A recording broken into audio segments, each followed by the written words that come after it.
Dysmenorrhoea आमतौर से period आरंभ होने के पूर्व या पीरियड के दौरान एक असहनीय दर्द पेड़ू के आसपास, कमर में और जांघ के आसपास खिंचा खिंचा सा अनुभव होता है महिलाओं में।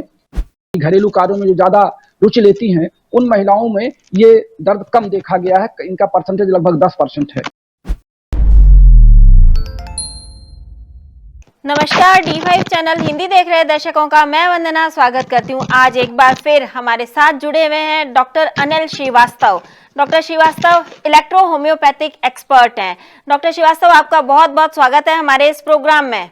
आप सबका बहुत बहुत धन्यवाद। डॉक्टर श्रीवास्तव, आजकल देखा गया है कि लड़कियों को या फिर महिलाओं को कहें तो पीरियड्स के टाइम बहुत ज्यादा असहनीय दर्द होता है, तो इस दर्द होने की वजह क्या है? वंदना जी, इसको मेडिकल एथिक्स में डिस्मेनोरिया कहते हैं। डिस्मेनोरिया आमतौर से पीरियड आरंभ होने के पूर्व या पीरियड के दौरान एक असहनीय दर्द पेड़ू के आसपास, कमर में और जांघ के आसपास खिंचा खिंचा सा अनुभव होता है महिलाओं में। इसके कारण तो कई हैं, लेकिन जो प्रमुख कारण हम लोगों ने मेडिकल में अनुभव के दौरान प्राप्त किया है और जो विभिन्न प्रकार के रोगियों की समस्याओं को सुनने के दौरान मिला है, उसमें 4 विशेष कारण होते हैं। एक होता है कंजेशन का कारण, दूसरा होता है न्यूरोलॉजी का कारण, तीसरा होता है मेम्ब्रेनस का कारण और चौथा होता है ऑब्स्ट्रक्शन का कारण। तो सबसे पहले हम बात कर लेते हैं ऑब्स्ट्रक्शन पर। ऑब्स्ट्रक्ट का मतलब है रुकावट।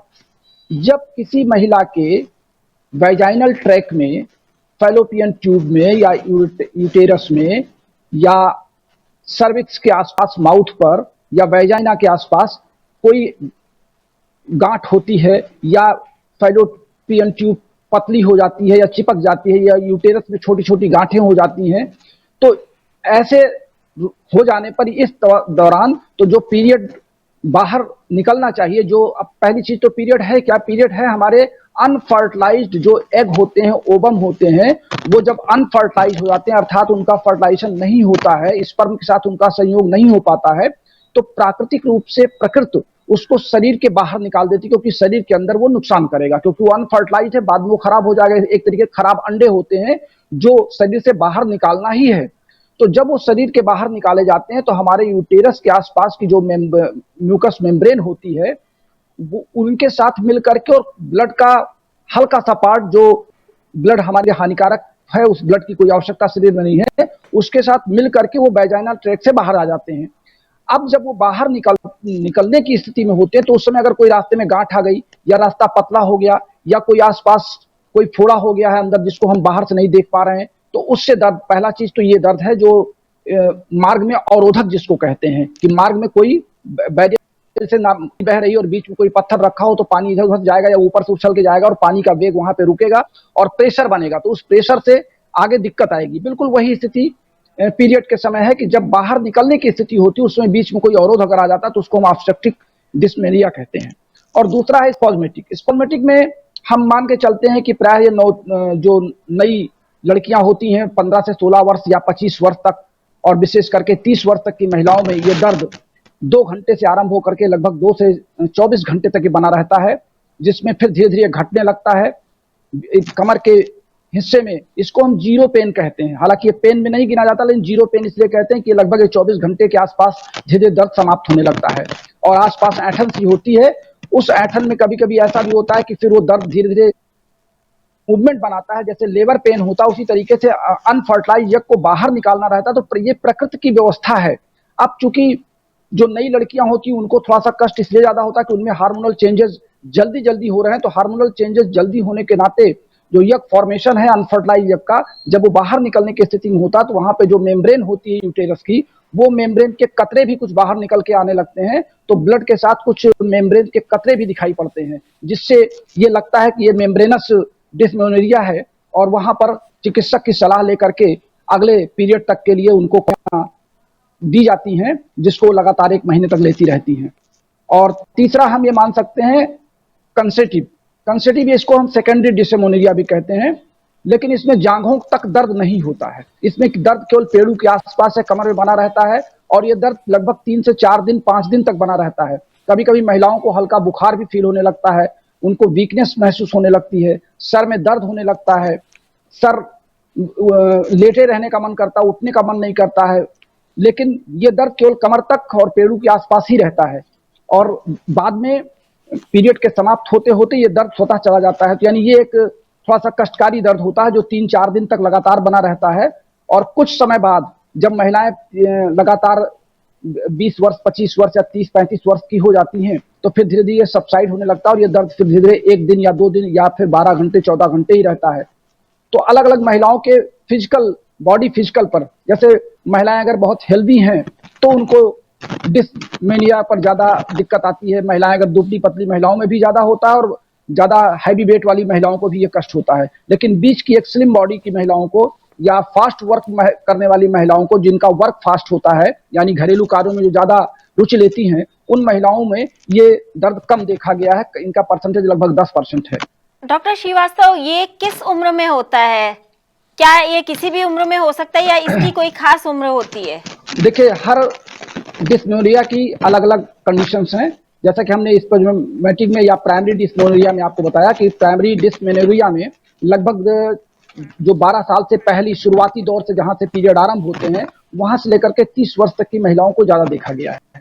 और मीनोपॉज के समय यानी 45 वर्ष के आसपास पहुंचने वाली महिलाओं को भी ये देखा गया है। जब उनका पीरियड समाप्त होने की दशा में आता है, उनके हार्मोनल चेंजेस होने लगते हैं, इस तरीके की महिलाओं में भी ये दर्द देखा गया है। इस नाते हम इसको 3 कैटेगरी में बांट लेते हैं। एक 12 से 20 वर्ष और 25 से 30 वर्ष और फिर हम 40 से 50 वर्ष, ये 3 कैटेगरी मान लेते हैं। 3 कैटेगरी की महिलाओं को ये दर्द होता देखा गया है।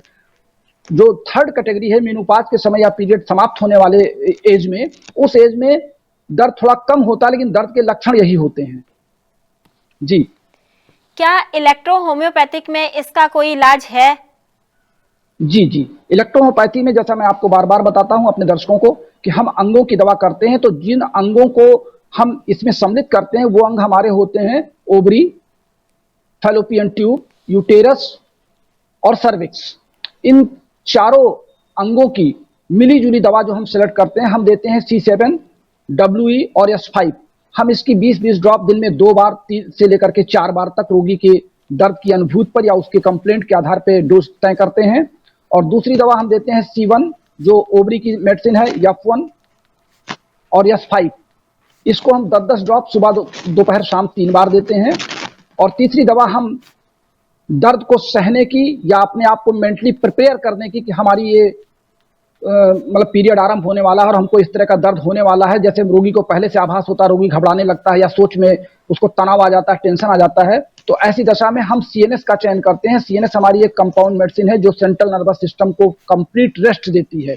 और इसके साथ हम L3 जोड़ते हैं ताकि जो बॉडी में कॉन्स्टिपेशन ना रहे, पेट में कॉन्स्टिपेशन ना रहे, कब्जियत ना रहे, स्टूल सही समय पास हो, यूरिन सही समय पास हो, उसमें कोई इन्फेक्शन ना रहे। तो इस नाते CNS प्लस L3 ये हम 5-5 ड्रॉप उसको सुबह शाम 2 बार भोजन के बाद देते हैं।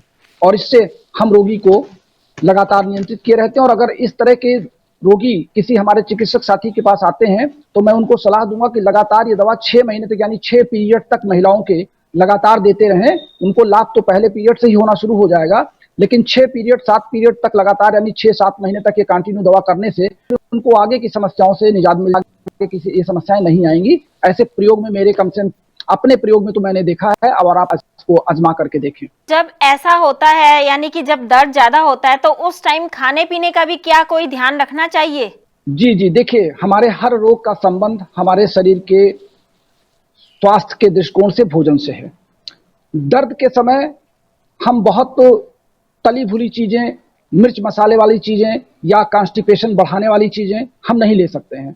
हम प्रायः जो भी रोगी, जब वो रोग बन गया और रोगी बन के किसी चिकित्सक के पास आएगा तो चिकित्सक हमेशा ये सलाह देता है कि आप बहुत ज्यादा तड़क भड़क वाली चीजें जिसको कहते हैं तली भुनी चीजें या फास्ट फूड या आप जो ये आपके पिज्जा और बर्गर आते हैं, इन सब चीजों को रोक दिया जाता है। फ्रिज में रखे हुए सामान को, ठंडे चीजों को खाने से हम लोग रोक देते हैं।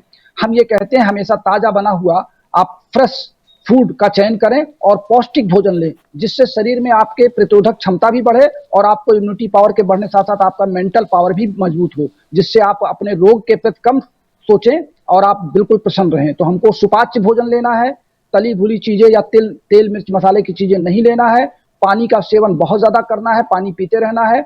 और अगर हो सके तो पीरियड के दौरान और पीरियड से पहले 2 बूंद नींबू का पानी, यानी 2 बूंद 1 गिलास पानी में नींबू का पानी भी लेने से, यानी विटामिन सी की मात्रा भी बॉडी में पहुंचाना बहुत जरूरी है। डॉक्टर श्रीवास्तव, बेहतरीन जानकारी देने के लिए आपका बहुत बहुत धन्यवाद। आप सबका बहुत बहुत आभार, और मैं इस चैनल का आभार व्यक्त करता हूं कि कम से कम पंजाब और हरियाणा में आपने मुझे बहुत लोकप्रिय किया है, वहां से बहुत से फोन आते हैं, और देश के अन्य भागों से भी आपका ये चैनल बहुत मशहूर हो चुका है, और मैं इस चैनल के माध्यम से भी लोगों तक जुड़ा, इसलिए मैं आपका आभार व्यक्त करता हूं। अगले एपिसोड में आपसे फिर मुलाकात होगी, तब तक के लिए नमस्कार।